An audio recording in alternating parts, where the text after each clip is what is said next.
1995 September 1వ తేదీన మొదటిసారిగా మా ప్రీతమ నాయకుడు, మా అందరికీ ఆరాధ్య దైవమైనటువంటి చంద్రబాబు నాయుడు గారు ముఖ్యమంత్రిగా ప్రమాణ స్వీకారం చేశారు. ఈ రోజుకి ఆయన 14 సంవత్సరాల 11 నెలలుగా ముఖ్యమంత్రిగా రికార్డుని అధిగమించడం జరిగింది.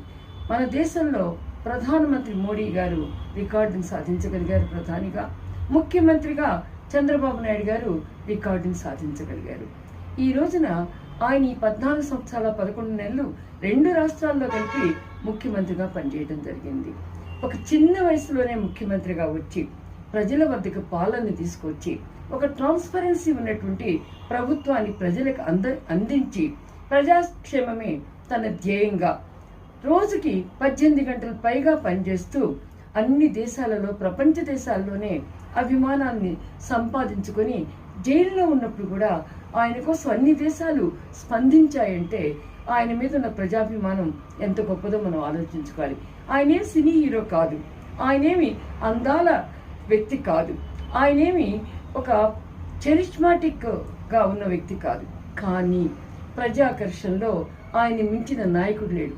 కారణం ప్రజల మధ్యకి రావటం, ప్రజలతో కలిసిపోవటం, ప్రజా నాయకుడిగా ఉండటం, హీరో ఆఫ్ ద మాసెస్గా కీర్తించబడటం, ప్రజా సంక్షేమమే తన యొక్క ధ్యేయంగా ఏదైతే ఎన్టీఆర్ సమాజాన్ని దేవాలయంగా భావించారో ఆ దేవాలయంలో ప్రతి వ్యక్తి కూడా ఒక భగవంతుడిగా మారి ప్రజల యొక్క మన్నలు పొందాలనే సిద్ధాంతానికి, అంతేకాకుండా మానవతావాదంతో సంక్షేమాన్ని మానవతా కోణంలో మేళవించినటువంటి వ్యక్తి చంద్రబాబు నాయుడు గారు. ఈ గివెన్ వెరీ గుడ్ గవర్నెన్స్. ఆయనలాగా కష్టపడ్డ ముఖ్యమంత్రి లేడు.